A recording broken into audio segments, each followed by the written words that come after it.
just so proud of our players and our staff. I mean, once again, I know I'm probably beating a dead horse talking to you guys every week, but had every reason to not put their head down and go to work and do it for each other, and they haven't done. They haven't flinched. Players or coaches, and just so proud of them. That's why in these moments I'm just so emotional for it, because I know not only reaping the benefits on the field, but I'm just such a firm believer that if you can grab hold of that hard work, do it with a smile on your face, do it for the person next to you, they're going to be elite in life. And at the end of the day, that's why we coach, is to create world changers that are desperately needed. And so just so proud of our players, our staff, and I have to give a shout out to Bronco Nation. I mean, you talk about packing this place out. This whole year, one of the best home attendance in history. And so, Bronco Nation, I thank you dearly, because we're in this together. That's the beautiful part about Boise State, is it's a community. It's not just a football team, it's a community. And they bleed blue, we bleed blue together. And so doing what we did out there, that's for everybody. That's for our players, our coaches, this community. And I'm just so thankful to be a part of it. And our players and our coaches and Bronco Nation, they deserve all the credit. Spence, I don't think 3 weeks ago anybody outside your locker room thought a Mountain West title was possible. Now you're basically in the game if UNLV wins on Saturday. What about this team, what about these players allowed this to happen? It's a resiliency. And once again, even with everything that had gone on, they never flinched. There was no convincing them, hey, everybody's starting to go this way. Okay, no, there was none of that. Our guys, right from Jump Street, it was, guys, we need 2 weeks. We need 2 weeks. And they were like, let's do this. Coach, we got your back. We're in this thing together. Let's go finish this right away. And resiliency of these leaders, this team, this staff, and that's why they deserve all the credit, because they never flinched. And that's why I'm so proud of them, proud of this group. And they do it for each other. It's not for anything outside. It's for each other, because they love each other. We talked about on Thursday that love is sacrifice. Love is action. I think sometimes love can be thrown around as, oh, I love you. But if you love someone, you better be ready to sacrifice for them. You better be ready to do something that's uncomfortable for them. And that's what this group does for each other. They love each other. They care about each other. And it shows. That doesn't mean you're going to be perfect. We weren't perfect tonight. I'm sure not perfect. But I know we love each other. And I love those kids. And I'm so proud of them. Love the staff. Proud of our staff. And so them just being able just to take it one day at a time, that's what we talked about in the locker room. Asked for 2 weeks. They gave me that. They gave this place that. They gave Bronco Nation that. And now we have an opportunity to play in a championship. For you guys to, you said that you had the guys sit down in here, I'll write down 2 more on notepads and circle it. By doing that successfully, you get to earn another week with these kids, at least another week with these kids. What does that mean to you? I'll probably start crying up here if I talk about that too much, Dave, just because these players have touched my heart, changed my life, and they impact me way more than I impact them. And I've told you guys that even the senior walk to start the game was emotional for me, because once again, my mind's going from recruiting process to who they were when they were 17 to who they are now. And then even fast forward in my mind to what they're going to do in life. And just so proud of this group. And I really believe that once you learn that hard work, doing a smile on your face, doing it together, these guys are going to change the world. And that's what I told every single one of the seniors, is never settle for less. God has an amazing plan for your life. Never settle for anything less than that. Be on the attack. Do it with a smile on your face, and they're going to change the world. And so having another week with them, being able to be around them another week, I wouldn't trade that for the world. I'm sure what happens tomorrow won't change, how you feel about the last few weeks. But, just what are these next 24 hours, kind of waiting for that result, waiting to see what your Mountain West title chances are going to be? What's that going to be like, do you think? I'll be watching the game. I can promise you that. But at the end of the day, it's in God's hands. And I trust him. I trust that whatever happens is in his hands at this point. I'm proud of what we did. I'm proud of what our players did, what our staff did. Asked them for 2 weeks, and they did that. And at the end of the day, whatever happens after that, it's in God's hands. I know we'll be rooting for UNLV or however it turns out, but at the end of the day, just so proud of our players and staff. Spence, you're now 2-0 as the interim head coach. What have these last 2 weeks been like for you, and how much do you want this head coaching job now? No, great question. At the end of the day, it's all about these players for me. I'm focused on them, and we just won 2 games, and we have a potential to go play in a championship.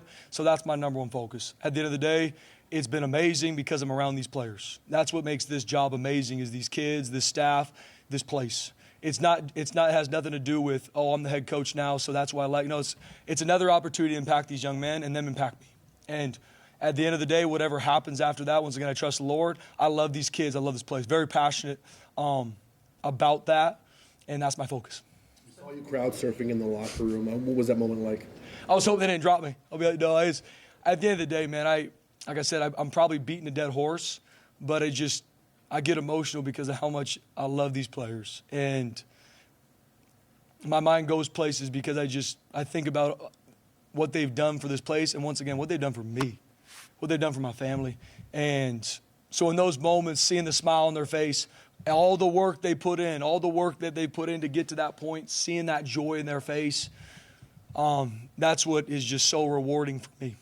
Have you ever crowd surfed, and did you think you'd ever crowd surf? Never crowd surfed. Not really my style. I don't know if I'd ever try to do it again on purpose. I can promise you that. But no, that's this group. This is just an amazing group of young men. Once again, hats off to them. They deserve all the credit. Our coaching staff deserves all the credit. Never flinched. They deserve this. Your defense in the fourth quarter. I mean, you get the sack from Simpson, Feely with the forced fumble, Canillo seals it. What can you say about your defense standing tall there at the end? No, so proud. I'm so proud of our defensive staff, our players, and especially playing against the triple option attack. Just so much respect for what they do. They have answers for everything you do. They put you in conflict every single play. And so proud of our guys. Obviously some things we didn't fit right to start the second half. Responding in it, getting them down, getting us a shot, staying in the fight, continue to swing. I'm proud of our players for that and our coaches, and we made some good adjustments. But more, at the end of the day, just proud of our guys finishing the game the way they did. They deserve it. 8 straight games now with a sack, the longest in the nation. What can you say about that guy? He just finds a way, the quarterback, A guy that adores his teammates and will do anything for his teammates. He deserves all the recognition he's getting right now. A guy that practices the exact same way he plays on that field. There is if you were to watch Ahmed's practice film and the game, it will look the same. He's that type of a competitor. He's relentless to be elite, and it shows up, and he deserves it. And even we talked about even earlier on in the season when maybe he wasn't getting some of the production, he was getting double teamed. We were putting him in a lot of different situations, and he just continued to fight and grow, and he has. And he deserves all the recognition he's getting now because his best football is in front of him. Andrew Simpson, another one.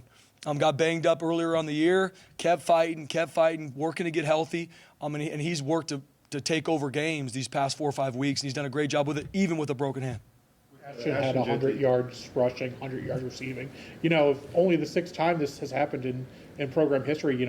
We've seen him do a lot this year, but does he still surprise you with, when he does something new? No question. Once again, Ashton Jeanty, a young man that was fighting his tail off to get healthy, working harder than anyone, found a way to play against Utah State. He's living in the training room, practicing hard, and finds a way to come out on this field Saturday or Friday and do what he did. Loves his teammates. You talk about a young man that has also kept his head right down, worked his tail off because he loves his brothers next to him. He loves his coaches. I don't even know how much more I can talk about Ashton Jeanty because I'm going to start crying again because of what he does. And once again, everybody sees the plays on the field, and you can't miss them. And he deserves the recognition he's getting across the board. But watch him at practice. Watch him when he's in these meeting rooms. Watch him when he walks in. He's got a smile on his face. He loves his brothers. He's a young man that I'm very proud of. And obviously, the sky's the limit for that young man. His 2 touchdowns, kind of the first one, would kind of, navigate his way, used his agility. And the second one, he just powers right through the defense up the middle. Just what can you say kind of about the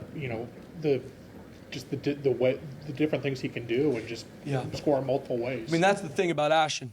He has a really big skill set. Not only can he make you miss in space, he can absolutely run you over too, which if you have that together, makes an elite running back, which he is.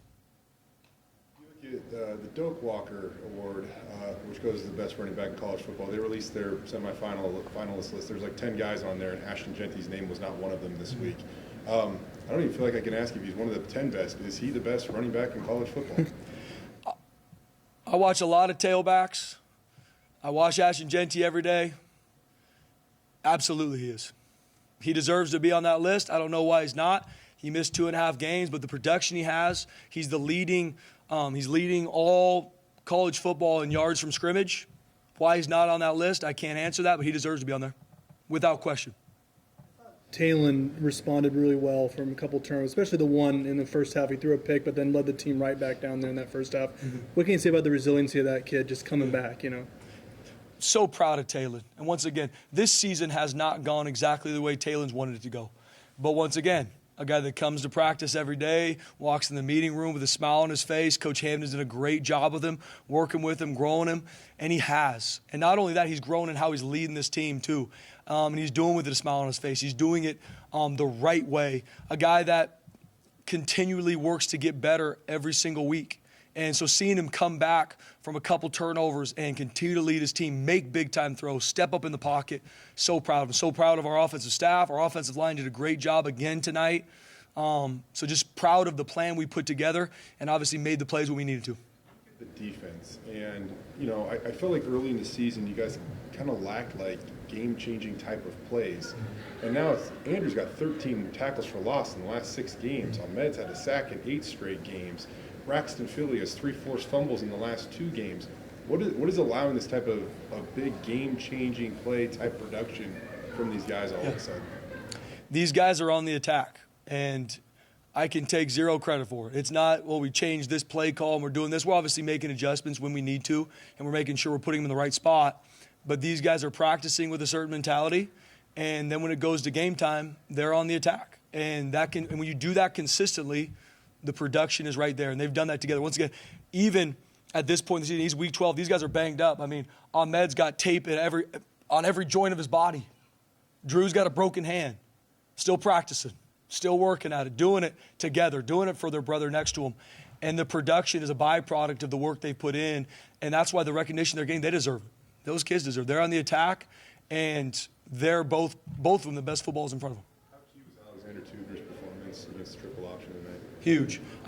At the end of the day, facing a triple option attack, all 11 have to be absolutely on point with my eyes, my keys, my reads, my fits, because they will find a way to exploit all 11 defensive players. Got a lot of respect to what they do offensively. And so from across the board, especially that boundary safety, we joke about it. In a triple option game, he probably ran close to a marathon in the game because of all the different movers and stuff he's got to track. And a guy that I just adore with not only his play on the field, how he impacts me every day. He's got a joke for me right when I see him. Doesn't matter what time of day, how beat up he is.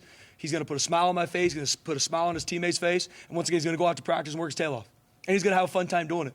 And a guy that then consistently makes plays. Last week, he had a couple monster tackles in the game that maybe won't be talked about, but had potential to go big-time runs that Alex Tubner just finds a way to get him down. Same tonight. Some of those tackles Alex Tubner had tonight, too, were physical tackles. At the end of the day, that wears on an offense. That wears on those tailbacks, and he does it for his brothers. He does it for his teammates. Respect through the roof for Alex Tubner. Probably played a little bit more tonight than he has in, probably a while. What did you think of his efforts and utilizing him against the triple option, obviously, and then he gets the game-sealing pick? Yeah. So proud of Noe. We have used him in a lot of different spots this year. He's an extremely smart football player, savvy, and another guy that just comes to work with a smile on his face. At this point in the season, he's played really 3 different positions, and he's done it at a high level. And being able to come out, play against a triple option team, and they're in conflict a ton on the perimeter. The corner position, because not only are they dealing with them maybe just blowing the doors off and having to deal with deep shots, they're the first one to fit. And he did a great job tonight. So proud of what Coach Warren's done with that group. It was a big-time week for him, and they showed up. And I couldn't be happier that it was Noe at the end of the game that sealed it. Probably hard to do so when you're coaching a close game, but did you get a chance to take in the atmosphere, and if so, what was that like for you? Definitely not till that clock ticked 0. But then, once again, just our players, our staff, just overwhelming. The hugs, the coach, I love you. It touched my heart in so many ways just because I feel the exact same about them. And definitely after all of it, we took a couple minutes, took a knee on the field, and I just said, thank you, Jesus. And at the end of the day, I give him all the glory. I give all the credit to these players, this staff, and so I was able to take a few moments on the field.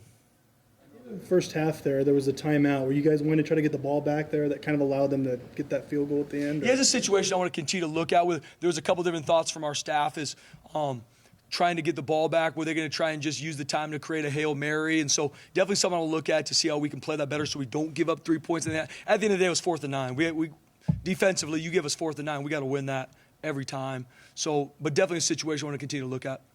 Been more confident in a player than when you sent Jonah Dalmas on the field. He just lights out. Lights out. When he goes out there in the field, I'm fired up. I love his mojo. I love who he is. And so proud of that young man. So proud. And our team feels the same way, too. When he goes out in the field, it's like it's money time. I mean, go do your thing, Jonah. And he goes out there, locked and loaded, bangs it. And he got me fired up tonight, too. It was awesome. By kickers, James Ferguson Reynolds. Apparently his new walkout song, by the way. I don't know if you heard that or not. I didn't. I'm curious now. Yeah. But that 70-yard punt, I mean, to snap it at your guys' 23 and end up at the Air Force 7. Jay, and you guys all know, football is a game of momentum, right? As a coach, you're working your tail off to either A, keep it going, or B, if it's not going in your favor, we got to find a way to flip this. That's just sports in general. And so a play like that, not only is it a huge field position swing in a game where you need every yard, but the momentum gets the crowd back into it, gets them roaring. Is a huge play in the game. And he's done it consistently all year. And especially against an Air Force punt return team that's been really, really good. Blocked a bunch of punts. So Coach Warren, our staffs, did a really good job. That was a huge point of emphasis this week, is not only obviously the distance, but just getting it off. So proud of James, that whole unit. I remember you saying last week that you wanted to spend a little bit more time with the players, so you might maybe delegated some of your normal defensive coordinator responsibilities to other guys. Yeah. Did you repeat that process again this week, Spencer? And then what is it about your process that has allowed you guys to establish maybe some of the consistency that, we heard this team, lacked consistently earlier on in the year? Yeah. I mean, hats off to our staff. My number one focus every single day is all about our players. After practice, spending more time with them, loving on them, checking on them if there's anything we can do better, because that's why I am here. It is for them. It is not just about football. And so I tell our staff, like, hey, guys, I will get in there to watch practice when I get in there, and they do a great job right when I walk in, give me updates. Hey, this is something we got to look at. This is a fit that might not be what we want. And our whole defensive staff has done a great job, not only from practice review to game planning, but hats off to them. Because like I said, they've taken a ton on their shoulders, so I give them all the credit. I said earlier on that, you'll watch the game tomorrow and stuff like that with UNLV and San Jose State, but I mean, do you even wait to that, or is the message like we're in the title game until we're not, or like? There's no question. Before I leave, I'm downloading UNLV film. I can promise you that, and that's the same way our coaches are. I said we're playing in that game, and we did everything we should have these past 2 weeks, and that's happening. So let's go get ready to go to work. How is that game different? It's been a little while since you guys have won it. You've played in a few of them, but how is that game different? At the end of the day, you come to Boise State to win championships. It's right above me. And that's why these players have come here. That's why these coaches have come here. And there's obviously a lot more that goes into it.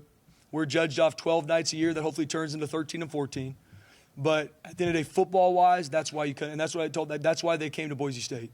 It wasn't for other reasons. It's for that. So at the end of the day, being able to work our tail off to get an opportunity to come back to that game, that's why they came here. And at the end of the day, I'm so excited for our team to work their tail off to be able to play in that game, and we'll be ready. Could you have ever envisioned this just 3 weeks ago? I mean, could you ever, getting the crowd surfing, probably going to play in a Mountain West championship? Could you ever envision this, Spencer, at all? And just, man. I'll be honest with you guys. I didn't let my mind go too far down the road, because even for coaches, there's a lot of uncertainty. And I told our players the same thing is, guys, I'm asking you to take this one moment at a time, 1 week at a time. I'm having to do the same thing. When I came home, my wife was asking me a lot of questions I didn't have a lot of answers to. And I'm telling her, babe, we love these players. We're going to finish this for them. It's all about them. And they've been extremely supportive. And so that's it. I haven't tried to look forward too much, but I do know, and I'm a firm believer, you handle one moment at a time, you handle one day at a time.